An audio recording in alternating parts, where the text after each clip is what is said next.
Welcome. Well, you are at home with Jim and Joy, and you are an important part of our EWTN family. And we're delighted that you have welcomed us into your home. You know, we would love to hear from you during the show with a question or a comment. Just send it to jimandjoy@ewtn.com. Well, today we have the privilege of having John Preiss with us. He is the president of the Fatima Family Apostolate. You can go to his website, fatimafamily.org, and we're going to have a beautiful conversation. Absolutely. He's authored a great book, The Miracle and the Message.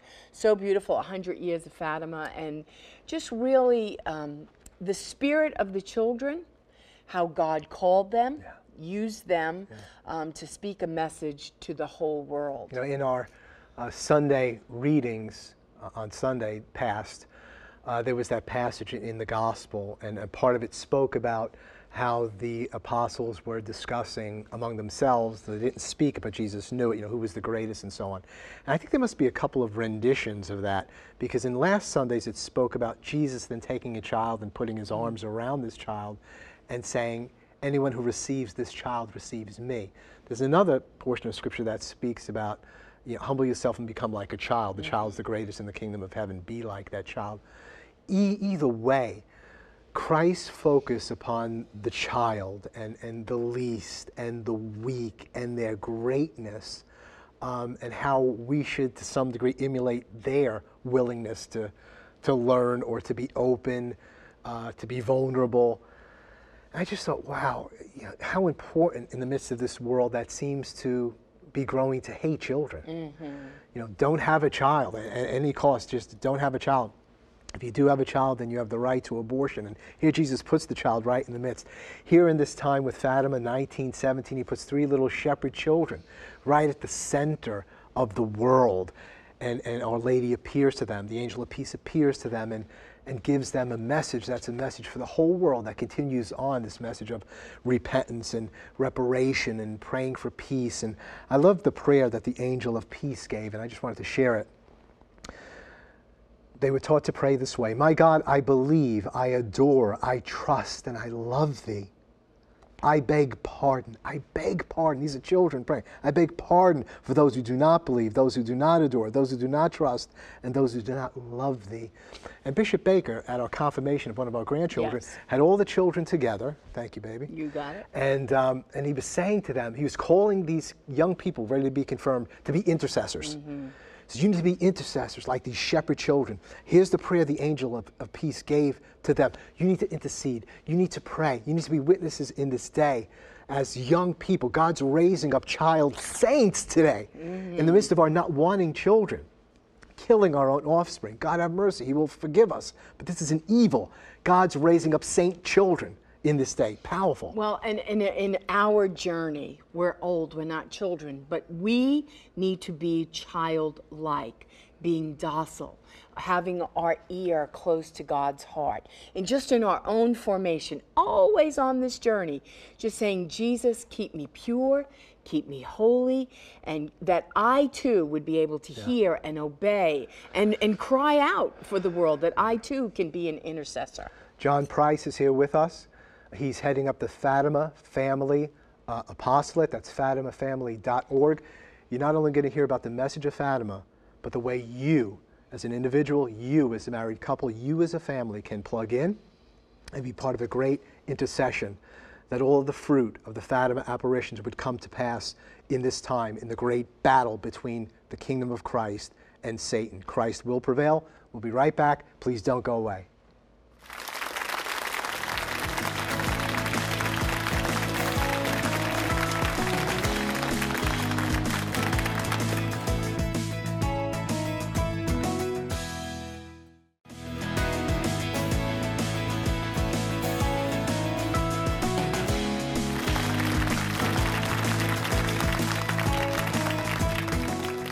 Welcome back. Well, before we have our great discussion with John Preiss today, we're going to hear from Catherine Hadro.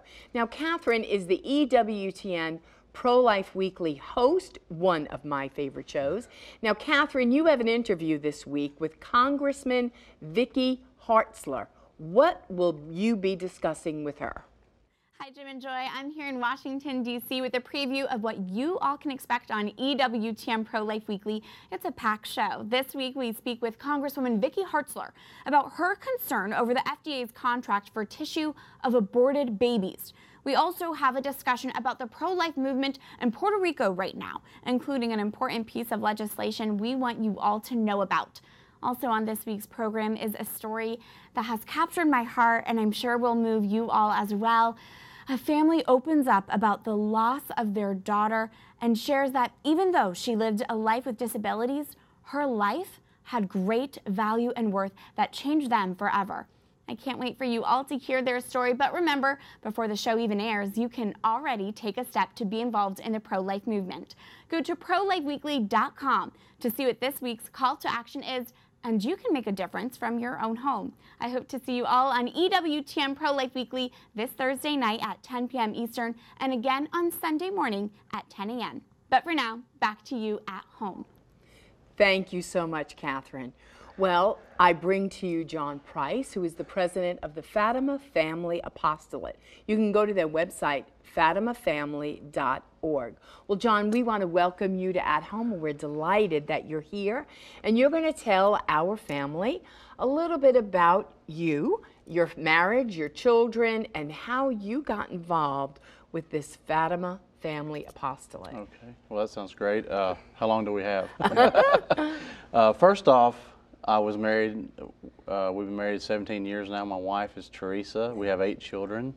Beautiful. We do homeschooling and all that kind of stuff, and it's a lot of fun in the house. You know, they say kids keep you young, and I believe that's true, but you just don't get a lot of sleep. Yeah, you lose a lot of IQ in that time, but people ask, well, what's their ages and all this? I was like, you know, don't ask me those questions, but so we do a lot of different things in the family, you know, that pertain to the faith. And you know, one thing I like to share with the families is to try to incorporate the faith in your family. Even with Fatima, you can do the rosary with the family and things like that. And I know my wife, they're real good. My wife and my older daughter, they have a good friend called Pinterest that they look at often. I'm sure you're familiar with that. And you can do things with Our Lady, you know, on these feast days and different things in the family to keep the faith interesting, you know. And I think that's some of the things that me and Jim were talking about earlier, is to try to, you know, to incorporate these things in the family and in the home. My conversion, I converted to the Catholic faith in 2000, the Jubilee year, and really just, I know Our Lady had a hand in it, you know, because things keep happening, things kept happening, and I know she was there and had a hand in my conversion. And you're a local guy, right? You're from Alabama. Yeah, I'm from Alabama, and so it's just that conversion it was just a really big thing, you know. It really hit me. I remember learning about the Rosary and different things, and it was just powerful, you know. The Eucharist has just drawn me, you know. The Eucharist has drawn me to the faith, and so here I am. What did you convert from? I converted from the Lutheran Church Missouri Synod. Okay. So it's the Missouri Synod is more of the more conservative Lutheran Church. So a lot of it, I really didn't have to learn a whole lot in some ways, because a lot of the prayers are very similar in the Catholic Church and the Lutheran Church, you know, throughout the service. Throughout the liturgy. Yeah, so it really made it nice that way. That's beautiful. I just was speaking with someone on Sunday who came up to me, and he was at our cathedral in Birmingham, and he's a convert from Southern Baptist tradition, and he was just speaking a little bit about his conversion, what took place in his life, and then trying to get reacquainted with his friends from this other tradition. And some of them meet with him, some of them don't, but how Our Lady is such a, as soon as Our Lady comes up with so many, it's just like the conversation's over, you know, we don't want to talk about her, and this is, you know, so maybe at some point we could speak a little bit more, because that seems to be, you know, so difficult to overcome, the not understanding who Our Lady is in a proper place. That's one of the toughest issues, that when you're talking to your Protestant brothers and sisters, Our Lady is even hard for me. I think that was the hardest point to get through, really. You know, the Eucharist actually made sense to me, you know, but Our Lady, that, you know, I had to really, but then you start thinking, and I remember praying rosaries before I became Catholic, started praying the rosary, not doing it right, of course, probably, but I got special graces, I'm sure, for that. So just different things were happening in my life, you know, and I really felt tug, Yeah. you know. Yeah. So That's beautiful what you say. Of course, we want to pray the rosary, we want to know the prayer, we want to pray it rightly. But you know what? Something like that is worth praying poorly. You know, Oh, yeah. like, especially when we're beginning. Like, and you know, I grew up in the Catholic faith and then moved away from it and then came back in and Joy's convert. But we would just have the rosary. Joy would just have and just hold the rosary. She wasn't even praying the rosary. Some people said, "Well, you're supposed to pray that thing." You know, well, she didn't really know. yeah, I It's didn't like, know. I had to you know, teach God myself. is so, it's a necklace. God is so loving and Yeah. patient. He knows we're on a journey. I think that's really important for I think he is. for our viewers, many of whom are Catholic. Maybe they never prayed a rosary or a decade of the rosary. And I hope that today, you know, we would encourage them along that way. The beauty Yeah, and of you it. make a good point there, because I think often you got to meet people where they're at, you know, and sometimes you feel like you're not ready to start praying the rosary every day, like Our Lady said in the 6 apparitions. We know that it's important because she said, pray the rosary every day for peace, and she said that at each apparition, see? And so sometimes some people are just not ready to make that commitment yet, but I want to encourage at least the families to try to do it every night, but start out with 1 decade of the rosary, you know? Yeah. And just build on that, you know, and build that spirituality within the home, you know, within the family. I grew up in the Catholic faith, and Our Lady didn't have a central place in my life from my intention with her. And, you know, once I understood after leaving the Catholic faith, going into the Episcopal Church, 22 years as an Episcopal priest, then coming back home and understanding who Our Lady was, I felt so badly. You know, I was so apologetic to her. And I'm so sorry. But, you know, she was saying, like, well, I'm a mother, I could take it. You know what I mean? Not that we should do it to her, but it's like she was patient, she was there. She didn't need my love to love me, but it's nice that I'm cooperating. Tell us what we have here. It looks like a reliquary. Yeah, these are the relics of Saint Jacinta and Saint Francisco, and also a piece of the home oak tree where Our Lady appeared. So we keep these at our museum in These are Hansville. first-class relics of those First-class two saints? relics, yes. Those two saints, not Lucia. Not So Lucia. we've got- Lucia's she's still at the Servant of God stage. Oh, okay. So, and they're still working. She has just so much paperwork and elements to go through because she lived so long. But the children here, of course, they were canonized last year by Pope Francis. Now, what's this about the tree? The home oak tree, it's a tree that Our Lady appeared above.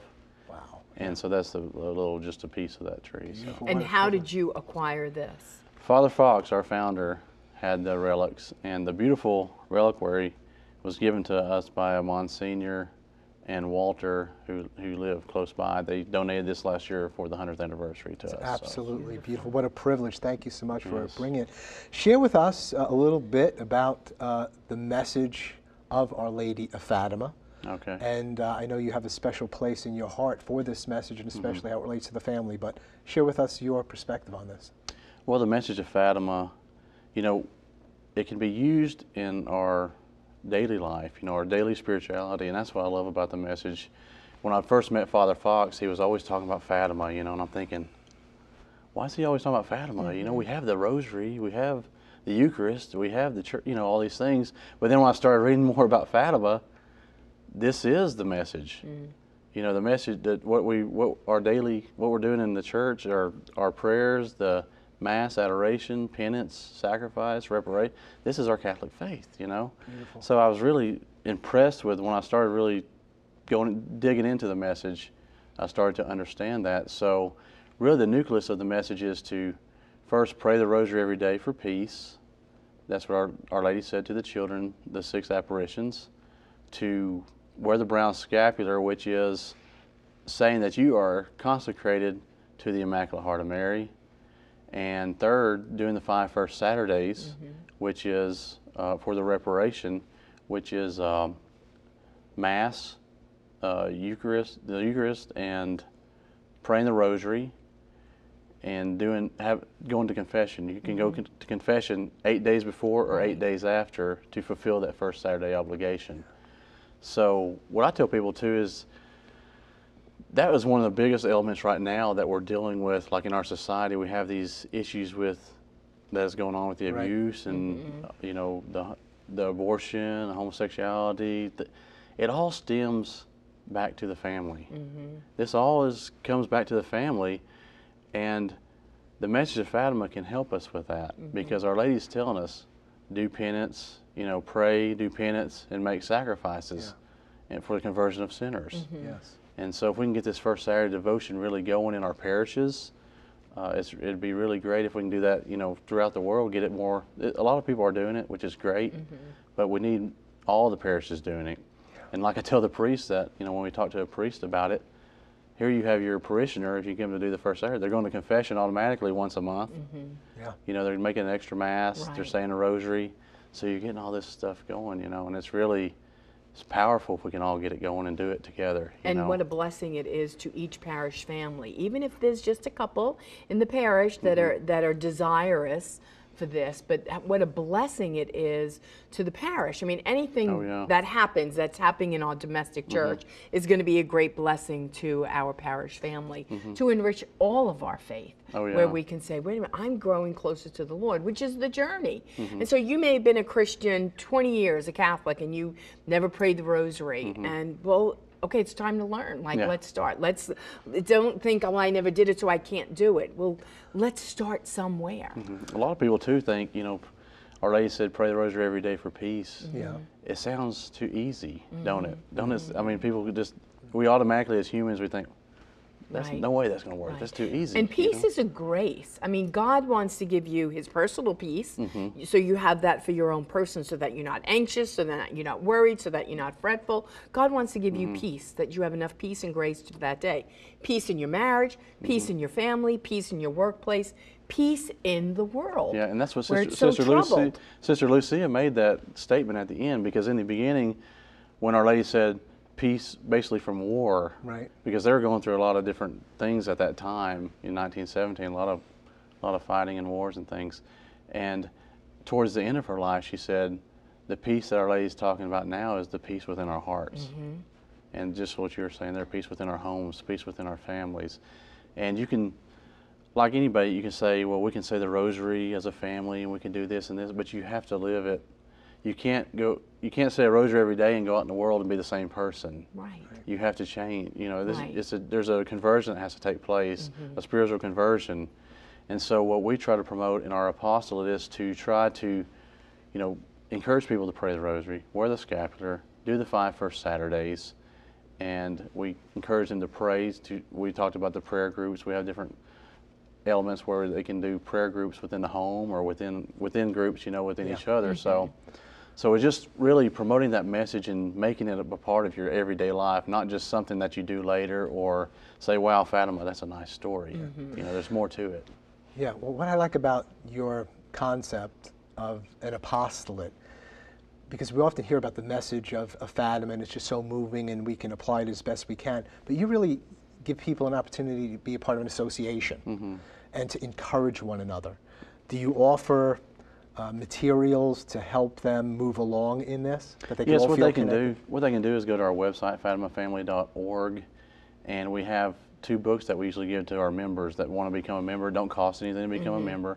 We give you 2 books. We have a prayer book by our founder, Father Fox, and it goes through the different mysteries of the Rosary, and you can use it in your family life or in your group, whatever you want to do. And we also have a charter that tells you the different groups, how to start them and how to begin and how to, kind of like a little workbook type thing. And so they can use this.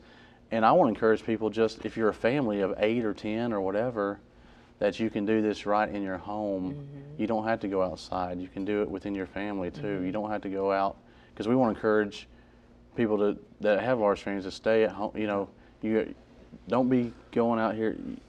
There's too much going on where you're just splitting the family because Johnny's at baseball over here, so-and-so's over here at this, and Mama's down at the church helping St. Vincent de Paul, which is great, but no one's home. Right. And so we want to bring the home back together, live the message, doing the rosary the first Saturdays, and doing a spiritual journey within the home. We're going to take a break at this point. We're going to hold you over, so you'll be coming back with us. Go to fatimafamily.org, fatimafamily.org. We'll be right back. Plenty more to come. Please don't go away.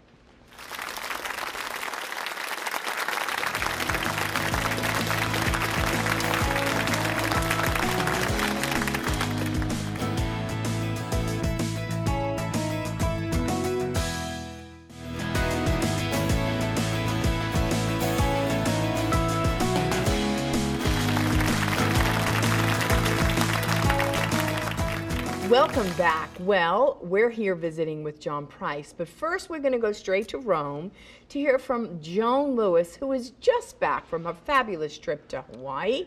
Joan, you have always been interested in the message of Fatima, haven't you? Well, greetings once again from Rome. I'm back in the Eternal City, but I hope you enjoyed the 2 spots that I did at Our Lady of Peace Cathedral while I was in Hawaii last week. Now, to focus on today's message, which is about Fatima and the family, I have to say I have been mesmerized for years by the Fatima event for a multitude of reasons, not the least of which is the fact that Our Lady chose to give and trust her vital, important message to 3 young, unschooled children. And she entrusted it to them, not to popes, not to bishops, priests, theologians, or scholars. And of course, the greatest traits of these 3 young people, aside from their youth, was their faith, their humility, and their simplicity. Now, after my first visit to Fatima, something happened in my life personally that really had me riveted to this message. On May 13th, 2000, I was working at the Vatican Information Service, and the entire staff of VIS was in St. Peter's Basilica for the wedding of a colleague. On that very same day, May 13, 2000, Pope John Paul was in Fatima. He was there to beatify 2 of the shepherd children, Jacinta and Francisco. Now, after his homily, the then Cardinal Secretary of State, Angelo Sodano, spoke. On the solemn occasion of the visit to Fatima, he said, "His Holiness has directed me to make an announcement to you. As you know, the purpose of his visit to Fatima has been to beatify the 2 little shepherds. Nevertheless, he also wishes the pilgrimage to be a renewed gesture of gratitude to Our Lady for her protection during these years of his papacy." And the Cardinal then announced, "The Pope has charged the Congregation for the Doctrine of the Faith with making public the 3rd part of the Secret of Fatima after the preparation of an appropriate commentary." Now, the VIS staff, and that very same day, was asked after the wedding to return to the office to translate this message into numerous languages. So in a number of ways, I feel a part of the history of the message of Fatima, and that's why I've had such interest over the years. So, well, time's up as usual, but back to you at home. Joan, thank you so much for your beautiful personal reflection on what the Fatima apparition means to you and a growing number of people. John, it's wonderful to have you on sharing about the Fatima Family Apostolate. And you've got a book, The Miracle and the Message. I guess it's your 3rd book? Yeah, this is the 3rd book. Okay, 100 Years of Fatima. We've got a couple of minutes left. What do you want to emphasize in the time remaining? Well, I think what we need to emphasize is really getting down to encouraging people to live the message in their life, praying the rosary every day, like I said, right. Wearing the brown scapular to show that you're consecrated to the Blessed Mother, and also encouraging the 5 first Saturdays in your parish, if you can do that.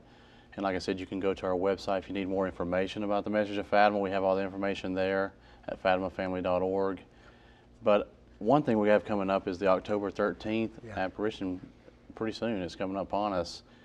And to really touch on that with the family is, during that apparition. What was that apparition? That was the October 13th apparition. What happened in that the one? miracle of the sun, Okay. the miracle of the sun apparition.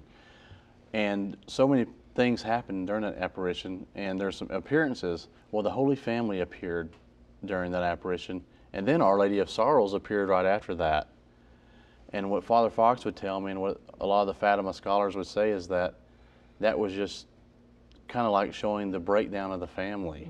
That was what was to come, and what we're dealing with right now. And so I want to just encourage families out there to really get down and start praying, start researching, because we're in that final battle that Sister Lucia talked about. And at the end of her life, she said the final battle will be between the devil and the family.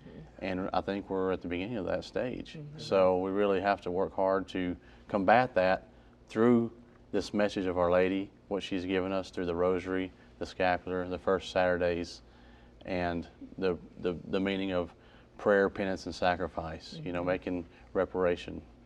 So, John, thank you so much for being with us. We look forward to continuing this conversation on Friday. The book is The Miracle and the Message, John Preiss, and the Fatima Family Apostolate. Life, marriage, and the family will prevail. Keep it on EWTN. Bye now.